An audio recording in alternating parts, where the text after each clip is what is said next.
perilous fight.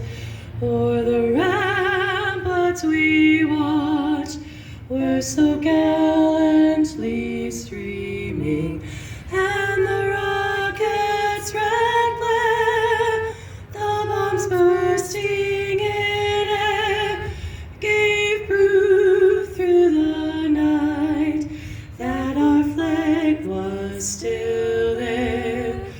Oh, say does that star-spangled banner yet wave o'er the land of the free and the home of the brave?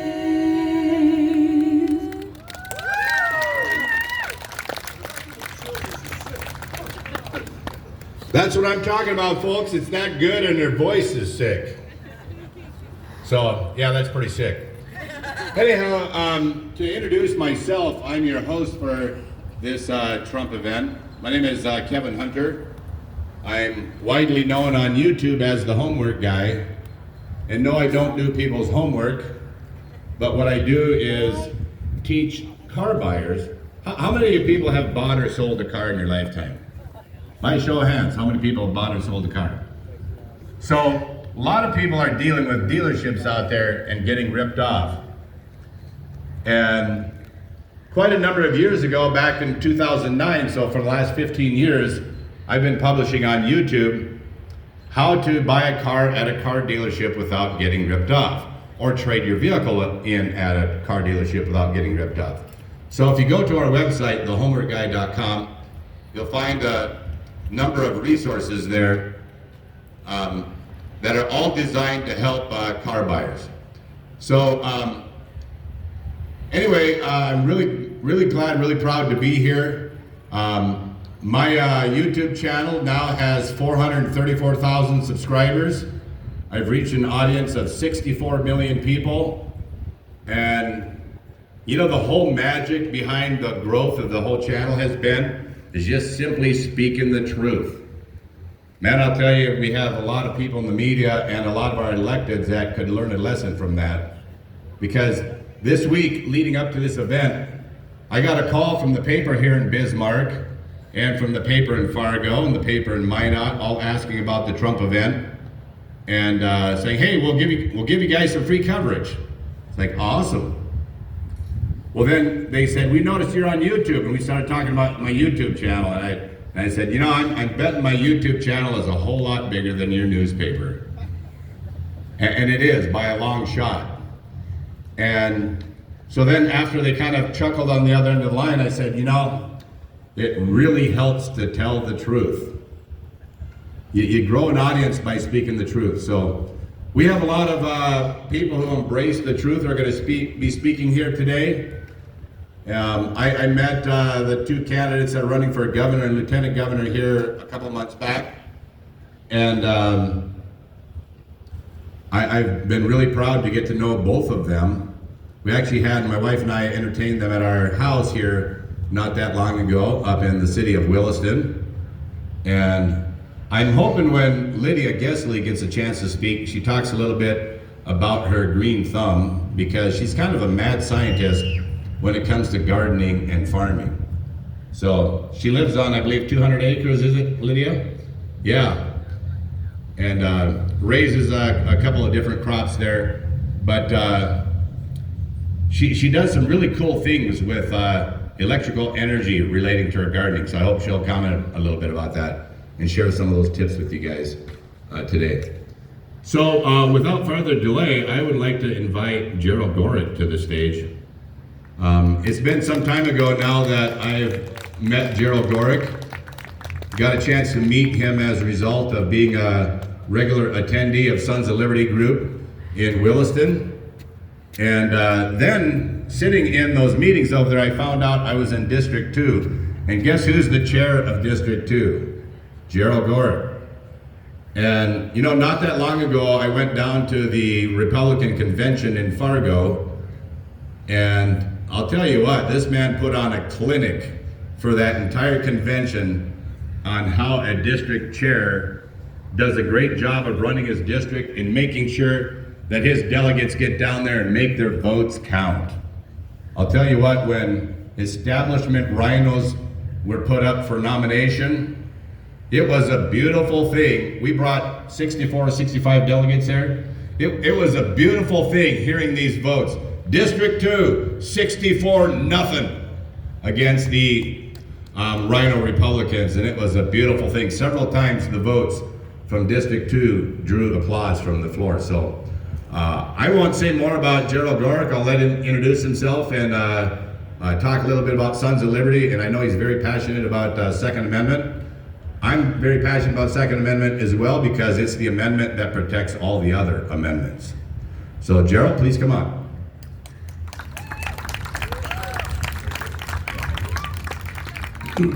Thank you, Kevin, for those kind words. Pretty nice to hear that sometimes, I guess.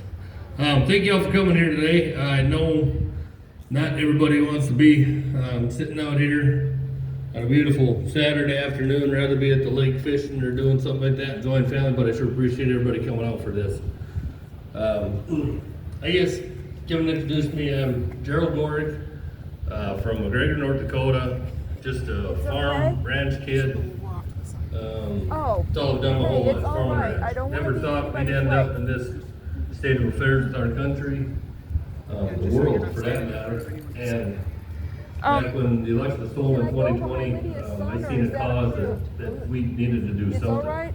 Okay. I run a little gun shop back home, along with my farm and ranch.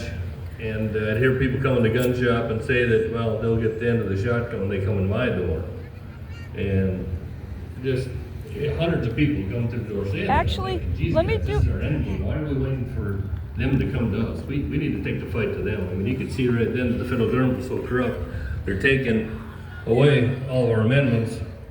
They don't believe in what our Constitution stands for anymore. They just want to take everything away. They want to take your guns. They want to take your liberties. They want to be done with everything. And they want to control you. So I thought, we need to start something. So that's got with a couple buddies of mine, and we came up with, kind of reincarnated the Sons of Liberty again and tried to do the same thing that they did in 1765 and get our country back in order here a little bit because it's too far gone, and we can't sit back no more and let it be taken away from us. We need to take the fight to them and take it back. So we started getting groups together, and just watching city commissions, county commissions, watching state legislature. We'd have more eyes on it. They could pay attention to what's going on. And it got bigger and bigger. We grew to about 8 chapters across the state of North Dakota. Everybody's doing the same thing. We've gained several districts. We gained 4 in Fargo. A lot of it was due to a wonderful woman by the name of Susie Oliver down there. She was a huge part of that. The Sons of Liberty helped them down there. We gained District 2, we got that back.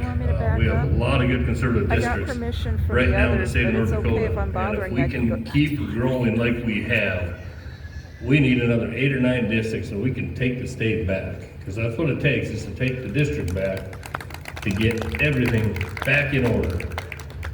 And once we do that, we can get our state legislators back to good conservative legislation instead of the crap that we're used to seeing all the time, that they don't listen to you.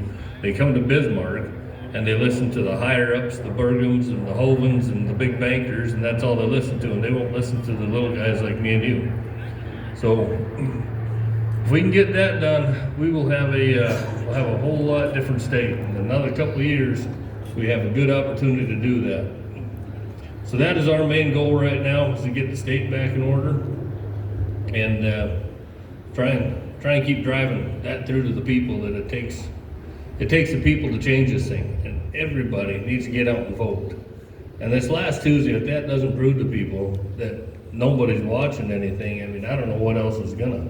We had 20%, not even 20% participation, less than that in my county, Williams County, District 2, we had less than that on the voting record, and it shows. And we lost. We were the conservative group. We lost this fight. Now we need to Go to your friends, relatives, neighbors, and everybody and say, hey guys, we need to wake up. We need to come to the general election in the fall. And we all need to vote, not just a few of us. I mean, we're kind of done at this point, but at least with the general, we get a few things back. And, you know, vote Coach and Lydia. I mean, they'd be good for the state of North Dakota. They'd be awesome for the state of North Dakota. Heck of a lot better than the Berg administration we got going on right now. So that's about what we have going on, Sons of Liberty. If you want to become part of Sons of Liberty, go to ndsonsofliberty.com. You can join with us. There'll be different chapters there. You can join throughout the state, 8 different chapters. And come help us out. Come help join the fight. That's what we need. It's a lot of help from everybody. Because without you, we don't have a state. We don't have nothing. We need everybody to help out. And that brings us to what I'm really passionate about is, like Kevin said, the Second Amendment. I'm a firearm owner. I'm a firearm salesman, and you know, without firearms in this country, we'll be done. And that's what they're trying to do, is take all your firearms away so they can control you. There's nothing worse in the world. Look at all the other countries that have lost all their gun ownership, and they're controlled by their governments, and that's what our government is trying to do now. So we need support, we need help, and we need everybody to keep on fighting. I appreciate everybody coming out today, and I will give this back to Kevin, and you guys have a great afternoon. Enjoy yourselves. Thank you very much.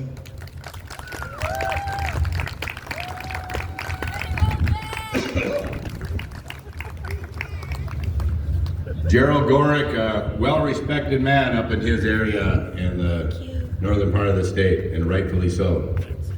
You know, it's interesting, my wife and I lived in the state of Washington. Don't hold that against us. We are refugees from there. And when we came here to the Dakotas, I told people, we didn't come here to bring Washington thinking to this state. We came here to warn people what might be coming. And you know, I was standing in a small city of Longview, Washington at a Second Amendment event.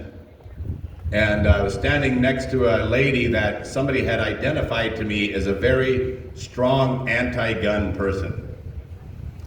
I'd never met her, she'd never met me, so I walked up to her, just kind of with a little grin maybe on the back of my mind. I said, well, hello ma'am, I'm Kevin Hunter. I haven't met you before. And she tells me her name. And I said, I'm glad to see you here at the Second Amendment. It's great to have people come out and support the right to keep and bear arms.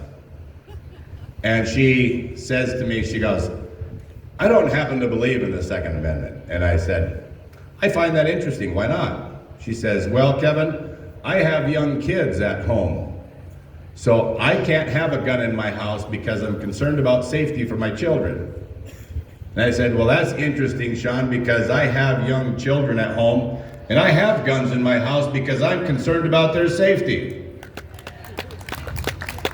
And then I went on to ask her, I said, you know, I suppose you would say that the 5 or 6 gun stores that we had in Cowlitz County, that there only needs to be one, right? She goes, yeah, we need to get rid of all these gun stores. So if we got it all the way down to one where it'd be really hard to get a gun, do you think that'd be better? She said, well, of course it would be. I said, do you think it'd be safer? She said, well, of course it would be. I said, you know, the difference between you and I is that when somebody comes through your front door late at night with the intention of doing bodily harm to you, you're gonna dial 911 and hope somebody with a gun shows up. And I said, you know what? I'm gonna dial 811 because I need to know where to dig a hole. And then I shared with her that, you know, your idea of just one gun store, it is working perfectly just south of the American border in Mexico. Did you know that in the entire Mexico area, just south of our American border, that there's one gun store in that whole region? You can't, honest citizens cannot have a gun. Only law enforcement could carry one. And if you want one, you have to demonstrate that your life is in danger, and then your gun has to remain locked at home. So one gun store. Now, I'll tell you what, there's some fairly rough areas in the United States, but I don't care if you walk through the streets of Chicago with $100 bills hanging out of your pocket, you are 5 times more likely to get shot walking anywhere in Mexico than you are in the roughest cities here in the United States. And Mexico has very strict gun laws. If we said, well, let's not compare ourselves to other countries. If we just look at our own country, you know where like 80% of the violent gun crime happens? In the major US big cities. You know where 20% of the legal gun ownership is? In major US cities. So small percentage of honest citizens own guns in major cities, and yet 80% of gun crime happens there. Interesting, right? And yet out in the country, 80% of people own firearms where just 20% of gun crimes occur. So there isn't anything in this country that supports that owning a gun makes people less safe. It's completely untrue. Now, I want to bring up a lady running for lieutenant governor. Lydia, if you'd make your way to the stage here. I mentioned earlier that we had a chance to have host Lydia and Michael at our place here not that long ago. And you know, one of the things that I really enjoyed doing my broadcast with my wife and referring to her as Amazing Elizabeth, because she is one really sharp gal. I mean, there's a lot she knows. There's a lot she's researched. In fact, I don't know if some of you know a little bit of my backstory. I spent several months of the fall of 2021 in the hospital, and that hospital stay very nearly cost me my life. And with the prayers of many people, and activism, including a gentleman who's here to speak today on behalf of President Trump, showed up at that hospital and made sure that my wife got an opportunity to get in the hospital and see me. And when she showed up, she kind of took my care in the hospital under her wing. And I got out of my coma because of that. And she's the reason that I'm standing here alive before you today, because she got into the hospital. And with what she knew about taking care of COVID and advice she had been given by multiple doctors, none of this care would the hospital do. But she got into my hospital room and she basically told the nurses and doctors, you guys get out of here. And you know, it's kind of a benefit being Catholic, because she said, you know, I understand that my husband is dying, and so I need to give him last rites. Please leave. And they left, and she administered ivermectin, vitamin D3, zinc with quercetin, hydroxychloroquine, all that kind of good stuff, and that's what took me out of my coma. So anyway, I would like to have Lydia come up and speak a little bit. I really respect Lydia's leadership on so many different issues that she has chosen to get involved in the past, and when she gets done speaking here today, it'll make sense to you guys why she's running for lieutenant governor. Lydia?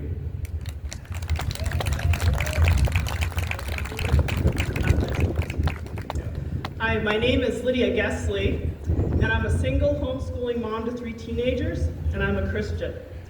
I live in central North Dakota where I farm, and I've lived there all my life. And I started thinking about running for lieutenant governor because we need people to stand up in this state against what's going on.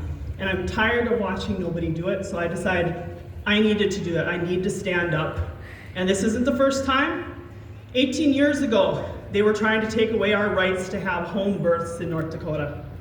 And I and a group of people around the state went to the state legislators, and we told them that we had that right to our own health care and our decisions for our families.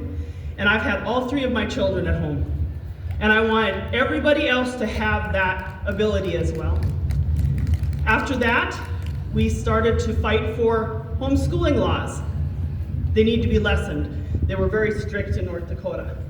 Myself and a group of people around North Dakota started fighting for that, and we won. We have less restrictions on our homeschooling right now in North Dakota because parents have the right to school their children in the way we see fit. We need to raise up civic-minded children in this state, children that know the Constitution and know what their rights are. After that, we have been fighting for food freedom. We fought quite a while to get that passed, and once we got it passed, they tried to take it away from us. So a group of us joined a lawsuit against the state, and we won that lawsuit, and we can actually buy and sell raw milk in our state now, because we have that right. We have the right to put in our bodies what we see fit, not what someone else tells us to do. Last year, a group of us around North Dakota decided we need to do something about our elections. We need integrity in our elections. We need to know that our vote actually counted and not just assume that what they're saying is the truth. We got that passed. We've got an initiative that's going around the state right now. We actually have some gentlemen over there that are gathering signatures. If you haven't signed the Election Integrity Act, I ask that you would do that, because we need our elections. We need our vote. That's our voice in this state.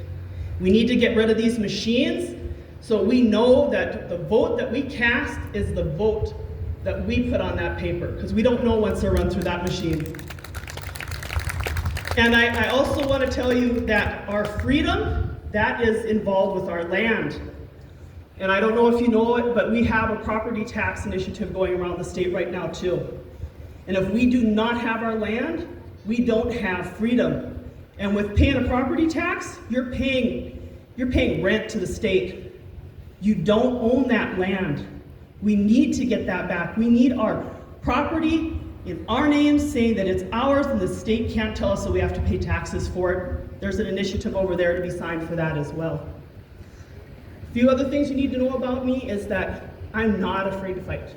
I've been fighting around the state for things that I believe in, and I stand up when people aren't able to do it for themselves.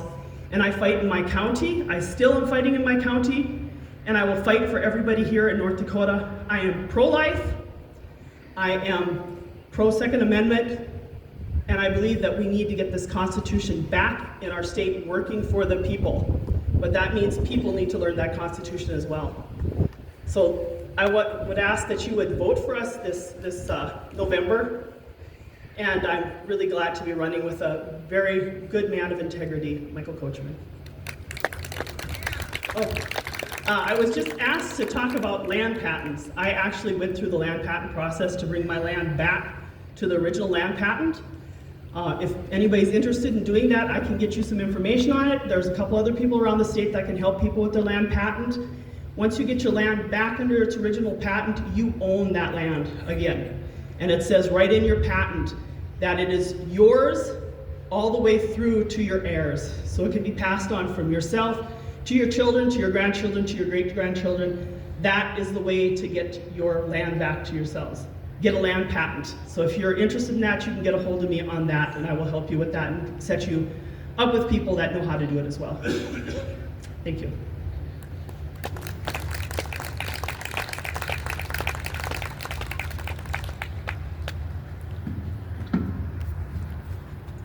Thank you, Lydia. I can tell you that I've researched and dug into the process of doing a land patent a few times myself. It's pretty complicated red tape. And the fact that this lady, Lydia, navigated all of that, and I think Lydia, aren't you fairly close to being done with your, oh, she's completely done. Land patent in place. She owns it. Her property is off the tax rolls. So, it's interesting that she's still advocating for this property tax, abolishing property tax, but she abolished property tax on her property with a land patent. So, you can have a conversation with Lydia, and she'll give you some coaching on how to do that. Speaking of coaching, let's bring Mr. Michael Coachman up here. I'll tell you what, you're not going to meet a much more God-fearing man than Michael Coachman is.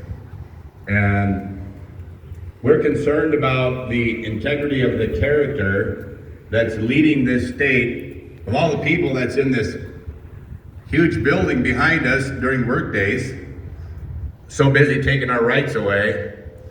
Michael Coachman has respect for our rights and our liberties here in this state. And Michael, take it away.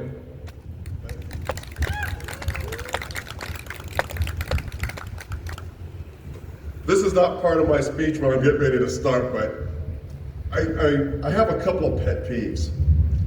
And it's like when I'm listening to politicians and individuals who are speaking on our liberties, and they keep saying that we are a democracy. What are we, folks? Exactly. I just wanted to share that with you. Just wanted to share that, just making sure we're on the same page. But something else I want to talk about is how many people here today are veterans? Raise your left hand. If you're a veteran, served in the military, raise your hand. Okay, thank you for doing that. Let me tell you something. These individuals, you need to shake their hands. Because the reason this flag is flying is because a lot of veterans who came back, and there's some of our military members did not come back. We need to honor that. And I know we had a Memorial Day not too long ago, but I want to remember what the reason is. Because there's people, even in this building, who takes that flag that my father served 20 years for, I served 20 years for, and a lot of your fathers and parents and mothers died for that flag. And they trod it. Not only that, this book, our Constitution. Believe it or not, folks, there's people at the first day of session get these Constitution books, and on the way out of the session, they drop these into the garbage can. Think about that. They don't care about our flag, they don't care about our Constitution, but they want to write bills for us, legislation for us. Just wanted to share that. I haven't even started my speech yet. Yeah. Because it's something I think it needed to be said. Who are we and why are we here today? We're people from all over North Dakota that traveled. Some people a few minutes, and other people hours. We're moms, dads, grandparents, uncles, aunts, and we're here today. We're dads, moms, daughters, sons. We're here today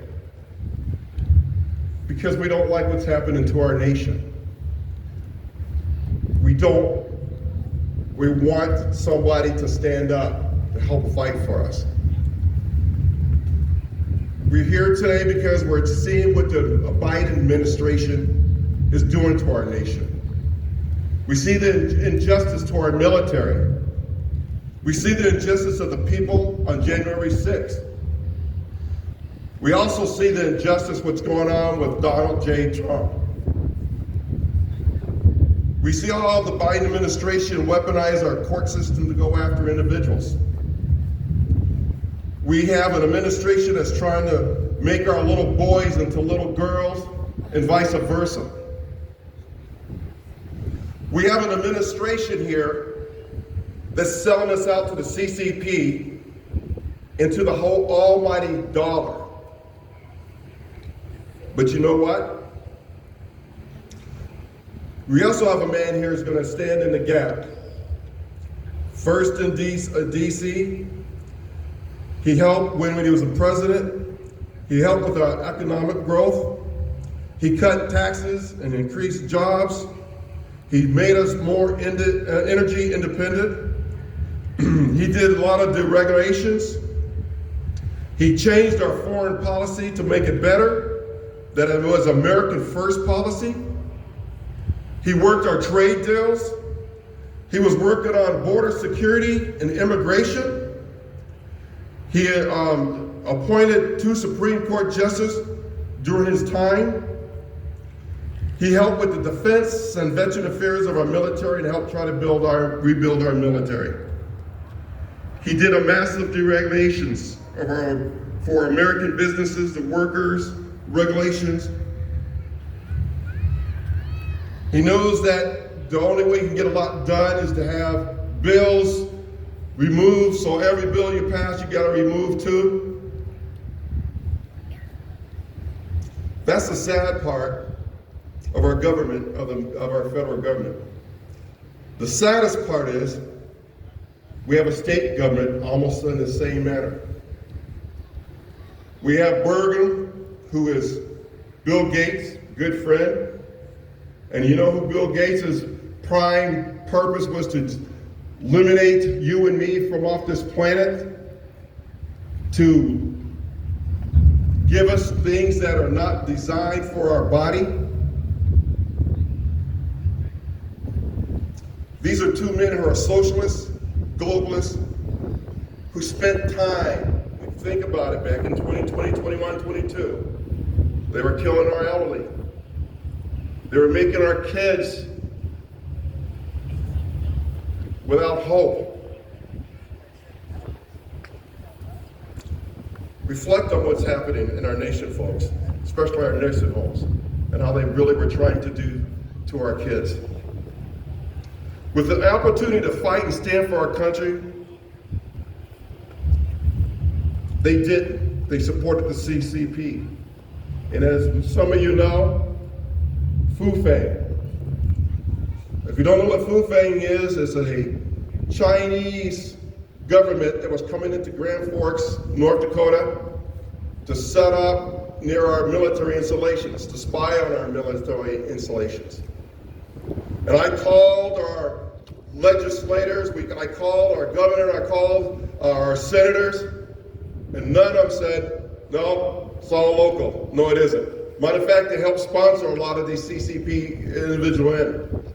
I had to call senators from other states to get their involvement in, which they didn't know that was going on, which in turn had to break the news from the outside. Thank you.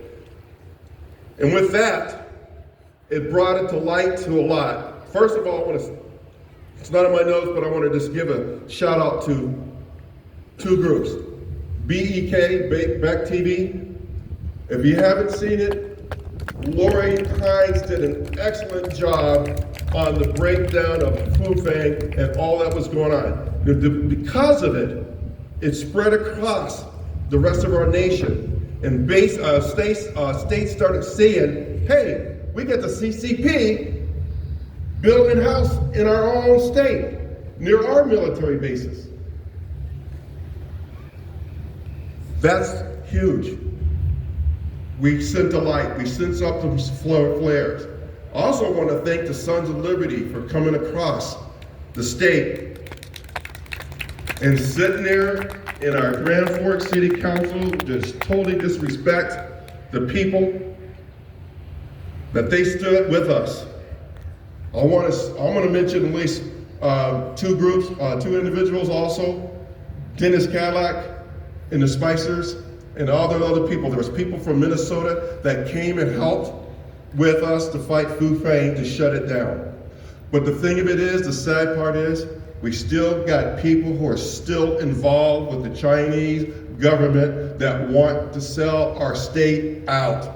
They want to take your land, your children, your freedom away. And these two men have been doing it.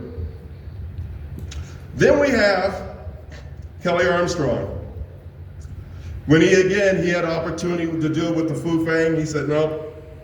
He decided not to join it. He also was the opportunity to stand up and fight for Trump when they were going after him. Did anybody hear him defend Donald J. Trump when they were going after him? No, he did not. Me neither. And for some reason, people are starting to get on the Trump train when he seemed like he's going to be our president again. It's like, uh-oh, we messed up. Yes, they did. We have an opportunity. Let me make sure that I don't lose my place here. So, with the opportunity to fight and stand for our country, and with Fufeng and for Trump, you didn't.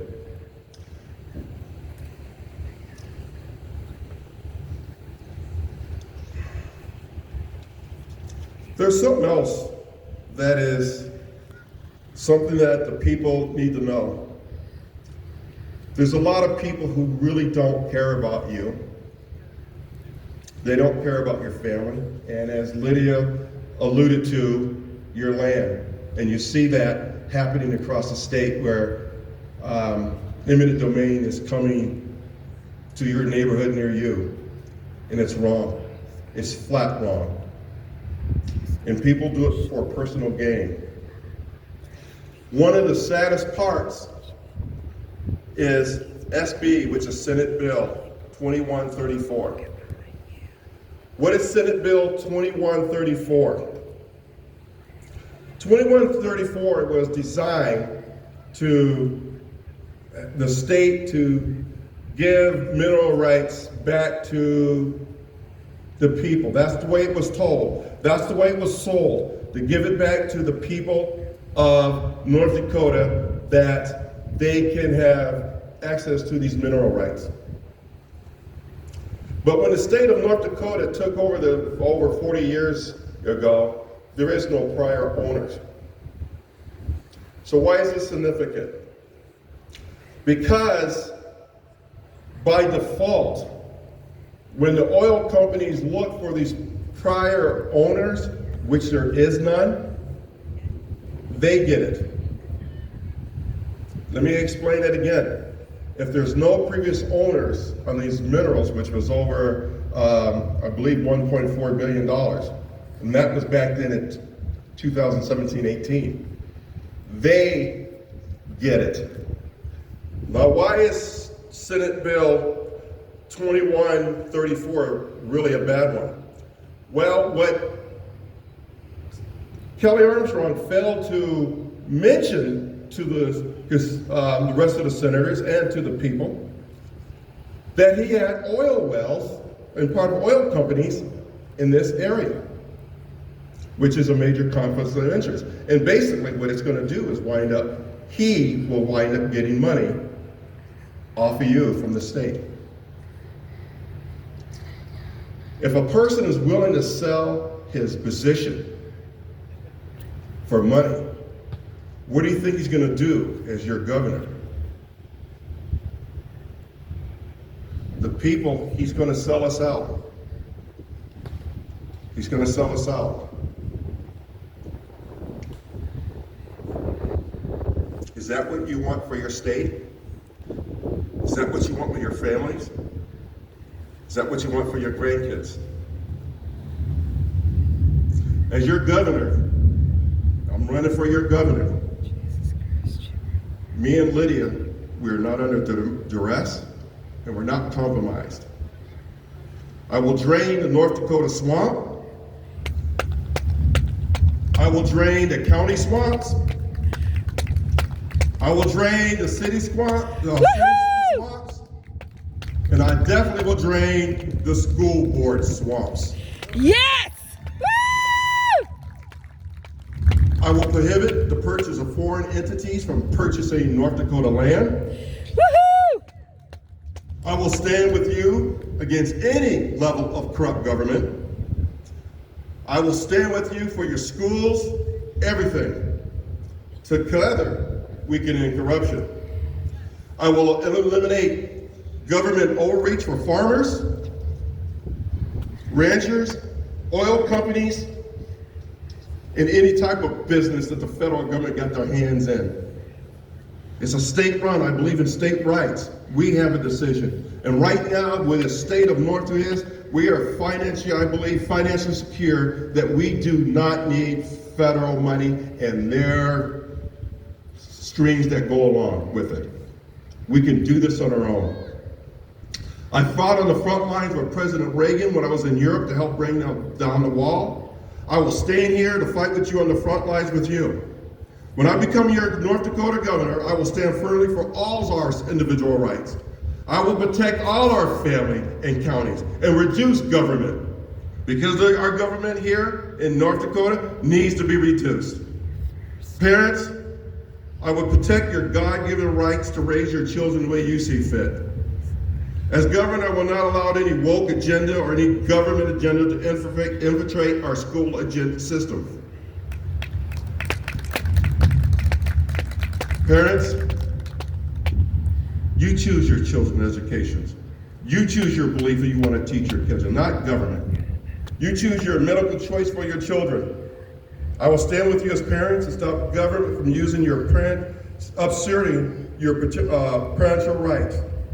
And again, I proudly support the Second Amendment because we do have the right to bear arms.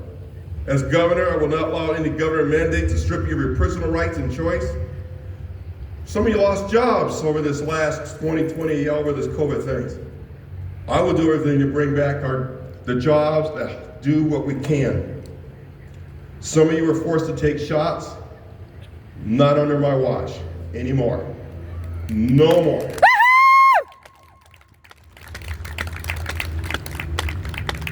The events at our nursing home, let me tell you, that's inexcusable what we had going on with our nursing home. And I know I got a lot of calls, folks, asking what can we do to get our parents out, how we can touch them, how we can just meet with them.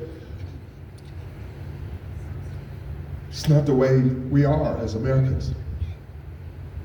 We don't treat our young people and our elderly that way. We treat them with respect and dignity. As your governor, I would bring that back. And some of you guys know, who know me or just met me, I love to talk with you. I love to meet with you.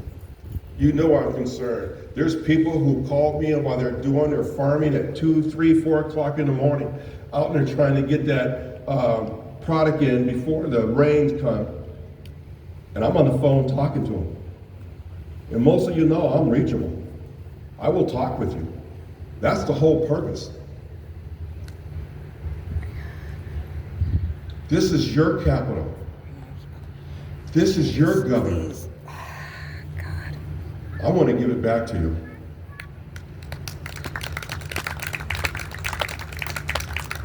Again, I would do everything to protect your personal freedom.